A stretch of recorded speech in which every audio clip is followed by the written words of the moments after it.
Halli, hallo, hallo, halli. So, der Ton ist da. Ich bin ein kleiner Kerbal, was soll ich sagen? Ich bin grün, ich bin im Weltraum. Tja. Und heute verschaffe ich mir meinen ersten kleinen Eindruck von Kerbal Space Program 2.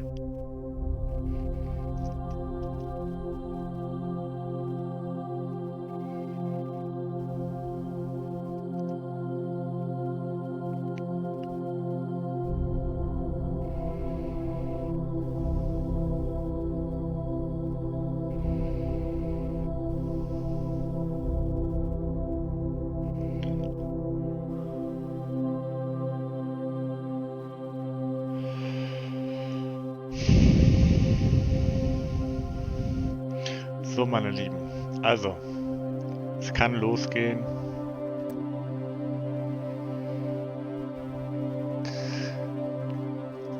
Ich habe das Spiel bisher wirklich nur gestartet. Es kommt direkt so eine kleine Einführungssequenz.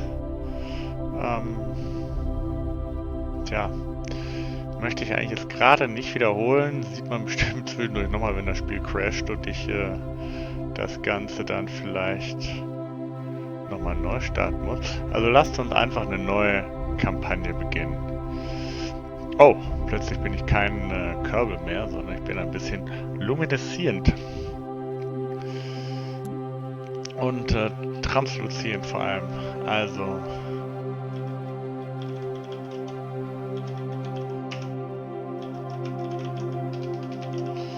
wir sind die SSS, die Shuttle Space Science.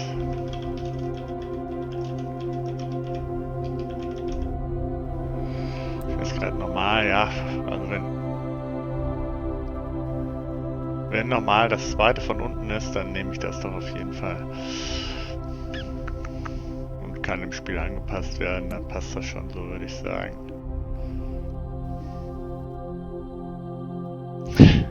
Das finde ich ja geil. Das erinnert mich ein bisschen, kennt ihr die Dilophosaurier noch aus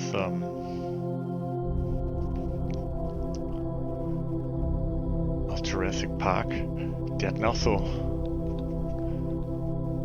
Kragen, die hochstellen konnten, bevor die ihren Opfern in die Augen gespuckt haben.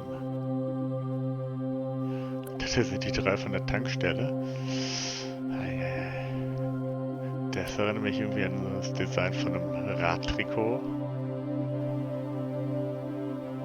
Das finde ich gut. Es hat sowas von übers Ziel hinausschießen, das Logo. So, was haben wir denn so für Wappenfarben? Ich würde sagen, Orange finde ich gut. Und Akzent.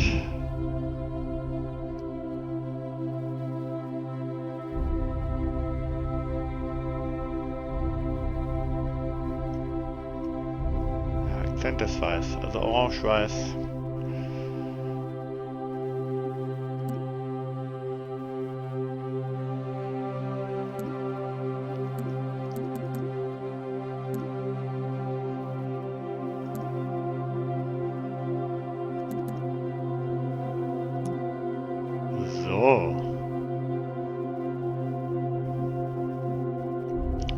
Sagen, sind wir schon beim Punkt, wo wir die Kampagne starten.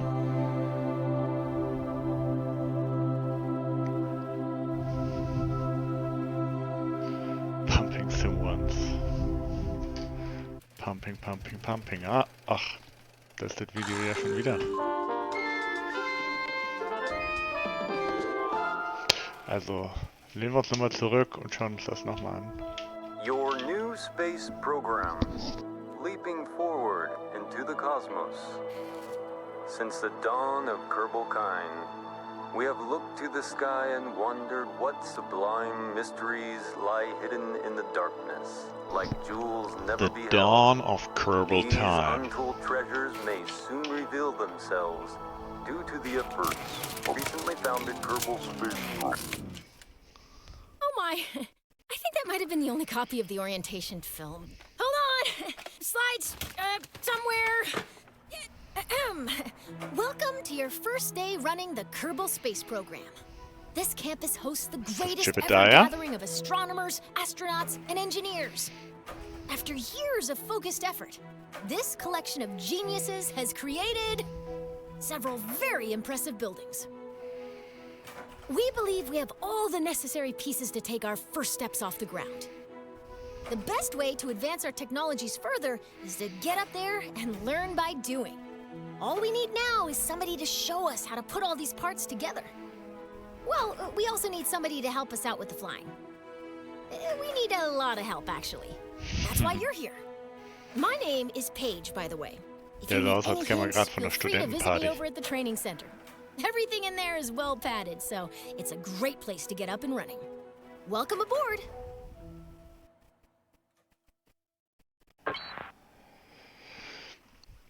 Hallo und willkommen im Kerbal Weltraumzentrum. Hier findest du alles, was du brauchst, um dein angehendes Weltraumprogramm zu einem legendären Erfolg zu machen. Ja, definitiv. Also was denn sonst? Unsere Techniker haben ein Trainingsprogramm erstellt, das dir beim Bau und Start deiner ersten Rakete helfen soll. Du kannst die einzelnen Lektionen hier im Trainingszentrum aufrufen. Wenn du lieber direkt mit dem Bau beginnen möchtest, begib dich in die Fahrzeugfabrik. So, ich würde sagen, ich muss nochmal gerade mir die Tastenbelegung angucken.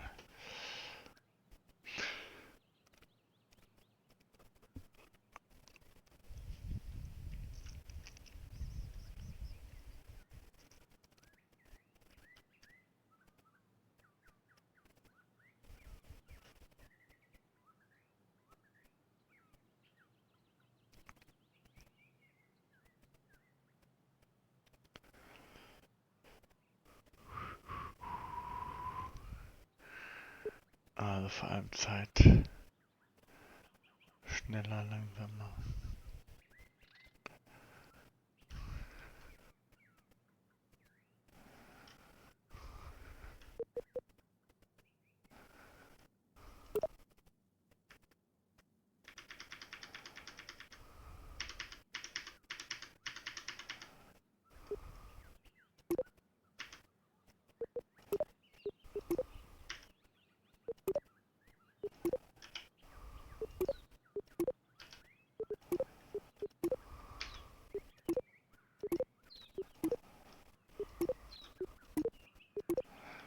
Gut, dass wir das bei jedem Einzelnen nochmal bestätigen müssen, dass wir wirklich die Tastenbelegung ändern müssen. Wahrscheinlich fehlt uns das jetzt schon irgendwo, oder? Aha, genau.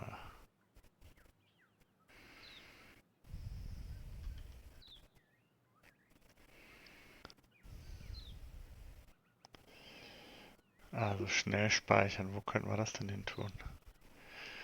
Was wäre eine gute Taste für Schnellspeichern, Jungs?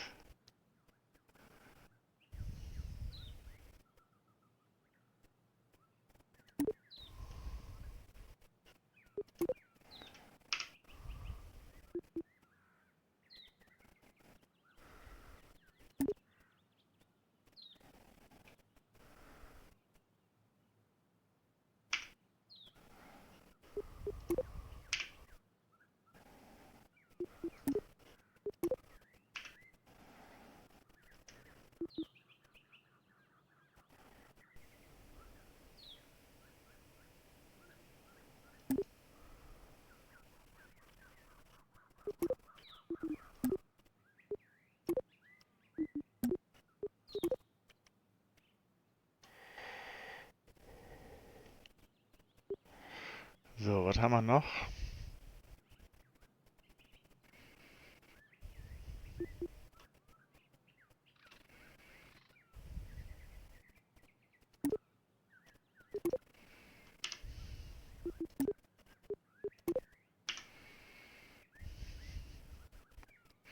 Alles schön ein bisschen umverteilen hier, ne?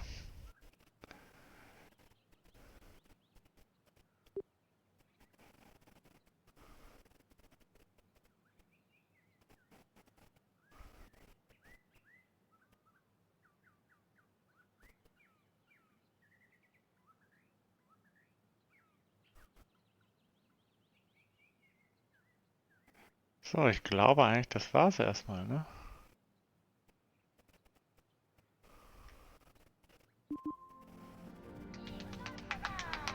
Also schauen wir doch mal am Trainingszentrum vorbei. Im Trainingszentrum erfährst du, wie du Raketen, Flugzeuge und Rover baust und steuerst. Lektionen sind simulierte Missionen, die du jederzeit starten kannst, selbst während einer aktiven Mission. Ist die Lektion abgeschlossen, kehrst du dorthin zurück, wo du die Lektion gestartet hast. Also, der Weltraum ist dann gesagt, baue, starte, steuere und lande eine Rakete im Rahmen einer suborbitalen Flugs, um die Grundlagen zu erlernen. Jeder fängt mal klein an. Wie funktionieren Raketen? Ja, wir fangen mal ganz von klein an, wirklich. Ich mag das ja eigentlich, mir sowas nochmal genau vorkauen zu lassen.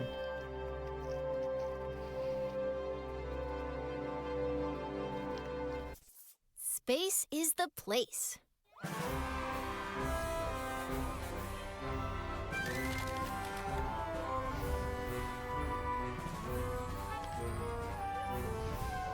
So you want to get to space. Have you tried rockets? Rockets use fuel and engines to create thrust, which propels them forward. When a fuel tank is empty, it is dropped to stay as lightweight as possible, allowing the rocket to go even faster. These tanks, as well as other expendable parts of a rocket, are called stages. Different stages do different things. Often the first stage is very powerful, with just enough fuel to get the vehicle through the atmosphere. The second stage usually has a low-thrust engine that, while not as powerful, is more fuel efficient. After dropping the heavier first stage and leaving the atmosphere, the second stage engine pushes the much lighter second stage to orbital speed.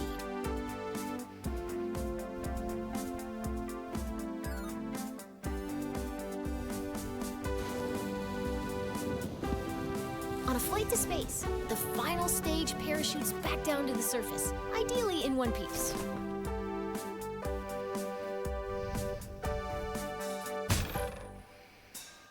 Yep.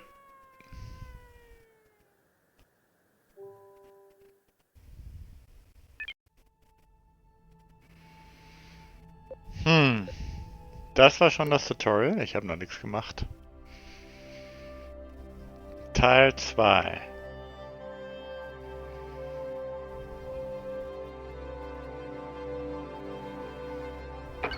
Welcome to the launch pad. As you embark on your journey into rocketry, it's important to get all the crashing out of your system here in the simulator. It really cuts down on the awkward phone calls. Today, you'll be launching into the virtual skies over KSC, where you'll learn how to control a rocket. Willkommen auf der Startrampe. Um die Reise in die Welt der Raketentechnik unfallfrei zu absolvieren, spiel bitte ein anderes Spiel. Nein. Beseitigen wir hier im Simulator erst einmal sämtliche Unfallgefahren. So minimieren wir den Bedarf an unangenehmen Telefonaten. Heute startest du in dem virtuellen Himmel über KWZ, das Kerbal Weltraumzentrum, und lernst, wie man eine Rakete steuert. Ich zeige dir, wie man die Flugkamera dreht. So kannst du den Start aus einem guten Blickwinkel beobachten. Drehe die Kamera, indem du die Maus mit gedrückter rechter Maustaste bewegst. Great. You can also zoom the camera in and out. Nice. Go ahead and pick your favorite view for this launch.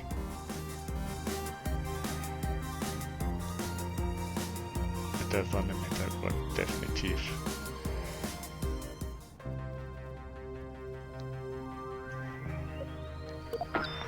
Your rocket is ready for launch. Every good launch starts with a big green button and lots of fire. Los. Most bad launches do too, actually. Looking good. Ascend to 1,000 meters, and then we'll learn some controls. Ja, da wird nochmal gezeigt, wo man die Höhe sieht. Nice. Hier sieht die Grafik auch schon echt ganz ordentlich aus, muss ich sagen. Performance ist soweit auch ganz gut. Let's learn some rocket controls. When flying a rocket or a plane, we have specific terms for moving. Pitch tilts your rocket's nose up and down.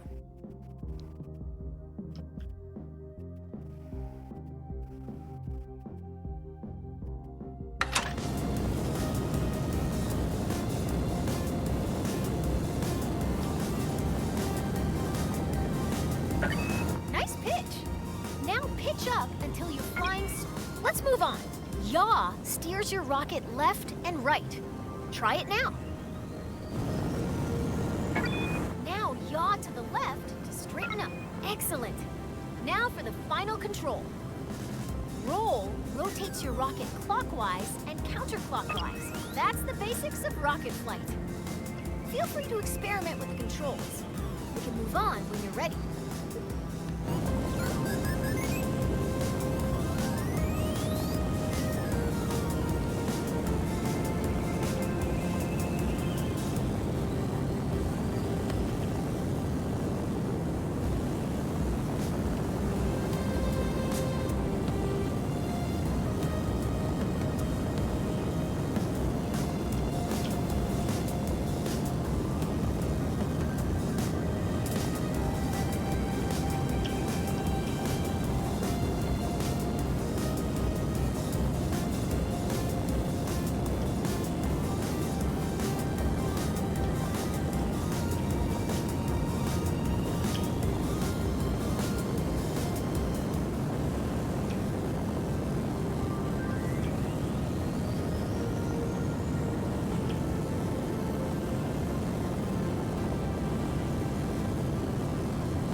Ja, na gut, machen wir weiter. Keine Müdigkeit vortäuschen.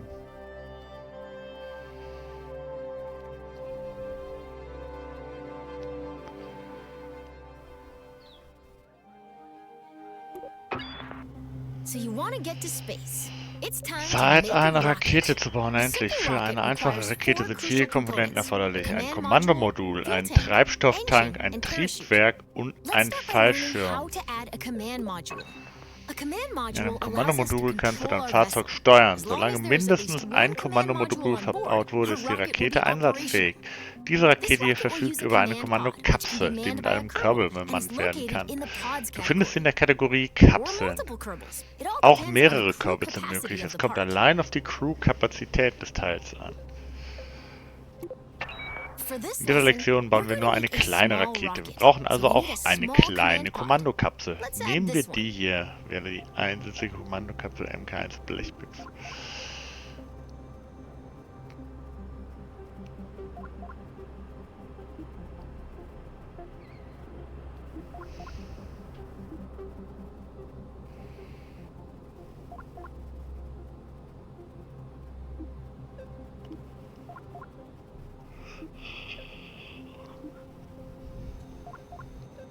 So, Jungs, ich bin leider schon so ein bisschen müde, muss ich leider gestehen.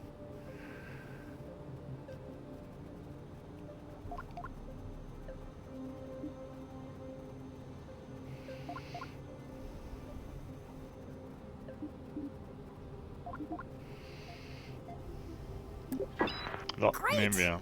It doesn't look like much, but it's a promising start. The next thing our rocket needs is a fuel tank. Fuel, or propellant, is an expendable resource used to power our vessels. Without fuel, we won't be going anywhere, So, let jetzt alone sehe ich mehr space. wie Werner Let's von look at Kerbal the aus. small fuel tanks. Meine Brille.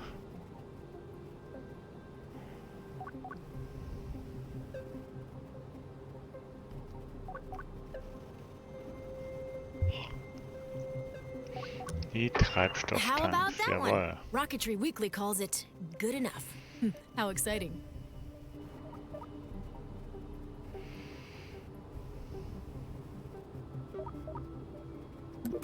Notice the part is once again attached to your cursor. If you place your cursor near the bottom of your command pod, you'll see it snap into place. Then left click. Now that's beginning to look like a rocket. Well, almost. We need an engine. Here at the KSP, we have 4 different types of engines: launcher, sustainer, orbital, and deep space engines. Interessant. Starten, Marsch, Orbital- und Tiefraumtriebwerke. To break free of Kerbin's soupy atmosphere, we want either a launcher or sustainer engine. I personally like sustainers. What can I say? They keep me going. Now let's add the sustainer engine to the fuel tank.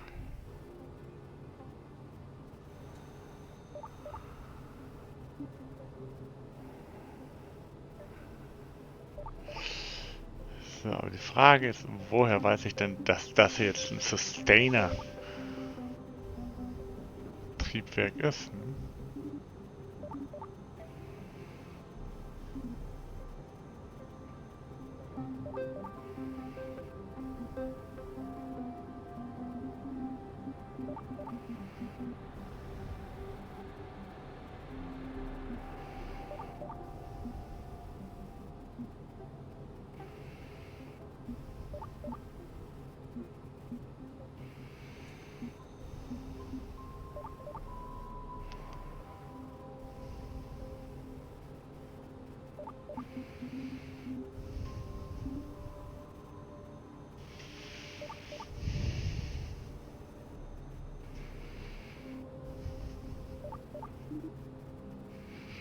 Tja, da hätten wir nämlich auch noch ein Marschtriebwerk.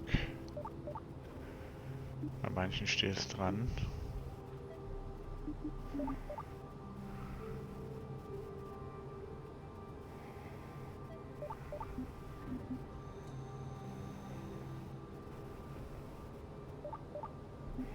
Naja gut, was soll's, damit beschäftigen wir uns ein andern Mal, ne? So, ab damit unter den Tank. Our rocket is looking pretty great. We just need one final touch. As is, our rocket can absolutely take flight. But if we want our pilot to survive the landing, Fallschirm, shit. our one Kerbal rocket doesn't weigh much. Fallschirm, So we okay. now Oh, all we drauf, need to do. zack. Congratulations, you've just built a rocket. Bam. Are you sure you haven't done this before? Ja, okay, ich gebe zu, ich habe das schon mal gemacht. Zwar schon ein bisschen her.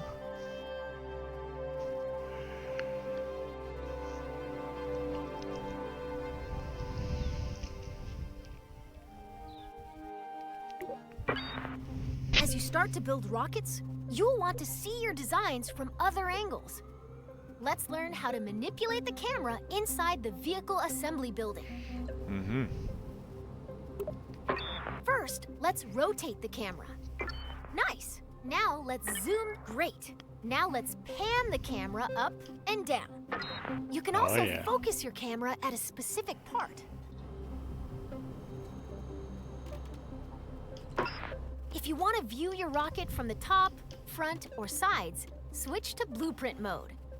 You can change the camera's direction by selecting different sides of the view. If you ever get lost in the VAB, you can always reset the camera.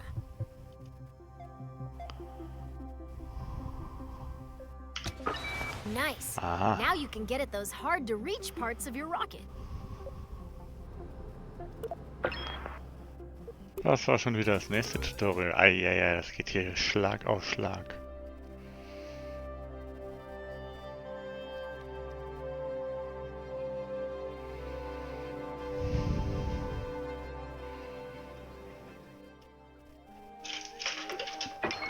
Your rocket's ready. Let's take it out for a little hop. Let's move this rocket to a launch pad. Ab zur Startrampe. Startrampe 1, ja.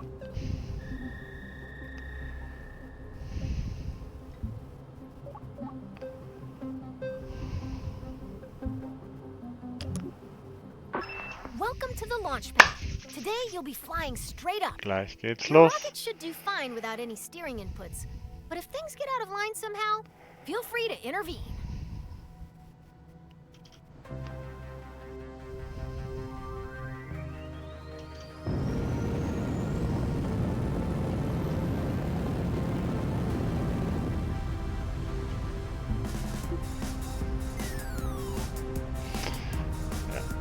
Musik dreht so ein bisschen am You've Rad. cleared the launch tower and your flight is underway. Let's learn about staging. Rockets are constructed in sections called stages. Each stage is designed for a different part of a mission. When a stage on your right, you'll find the staging stack. It displays all of the functions contained in each stage.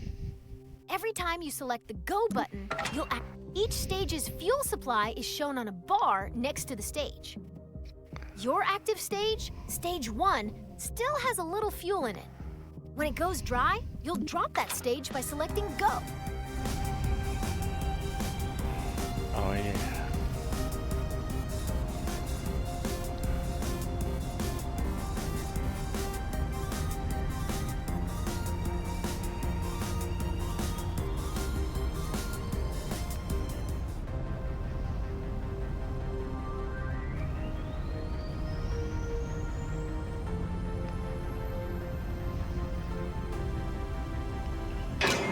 Your first stage is out of fuel, Yeah. and all it is doing is slowing you down.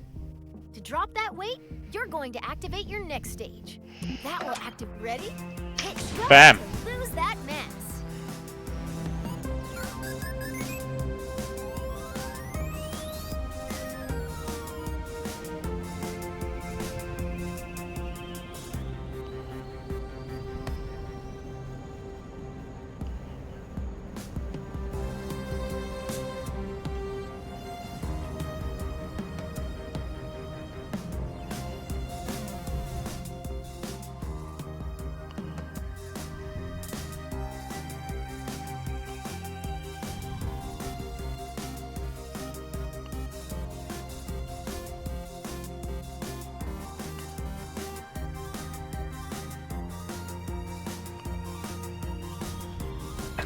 Congratulations! You're nearly to space, and your next set of fuel tanks are empty.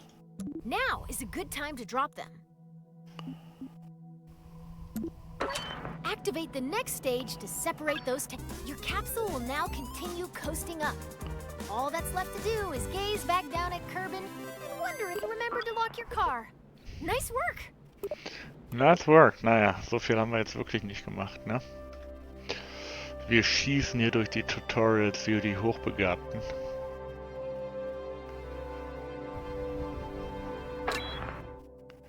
Your capsule has a lot of momentum. If you're curious how high up you are, take a look at your altimeter. You're so high that you can see the curve of the horizon. Yes, we can. Rocketry involves a lot of waiting between the cool explosions. You can speed up time by selecting the time warp controls at the bottom of your screen. Yep. Check out your altimeter. See how quickly those numbers are rising? Let's ride the rest of the way up and fast forward. You're about to start falling back down. Let's slow down and enjoy the view. Ja.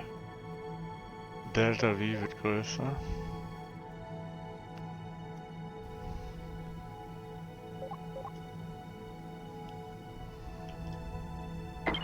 Great job. You're now a master of time. Try not to use this. Das war das ganze Tutorial. Nur schnell und langsamer Spur. Naja. Ich weiß nicht so recht, was ich davon halten soll.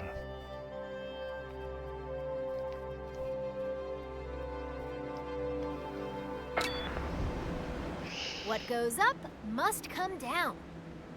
Was hinaufgeht, kommt auch wieder herunter. Der Luftwiderstand bremst den Fall deiner Kapsel zu etwas, aber nicht ausreichend, um zu verhindern, dass sie bei der Landung in 1000 kleine Kapseln zerspringt. Deshalb haben wir einen Fallschirm eingebaut. Entfaltest du deinen Fallschirm zu früh, wird er abgerissen. Entfaltest du ihn zu spät, begibst du dich auf eine ungewollte Exposition in den Untergrund. Die richtige Höhe für Kerbin liegt zwischen 20.000 und 2.000 Metern. Okay, you're low enough to activate the final. Hit go to pop your chute.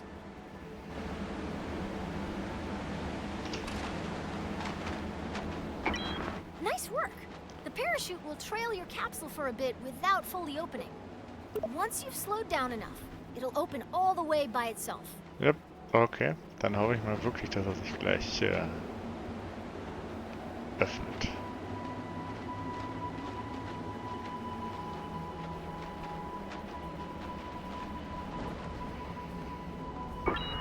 Your parachute is now fully deployed and slowing the capsule to a safe velocity. Congratulations! If this were real, you'd find celebratory snacks in the VAB kitchen.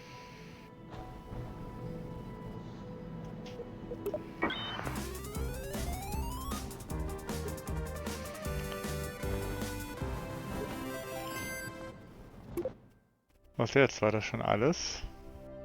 Mehr habt ihr nicht?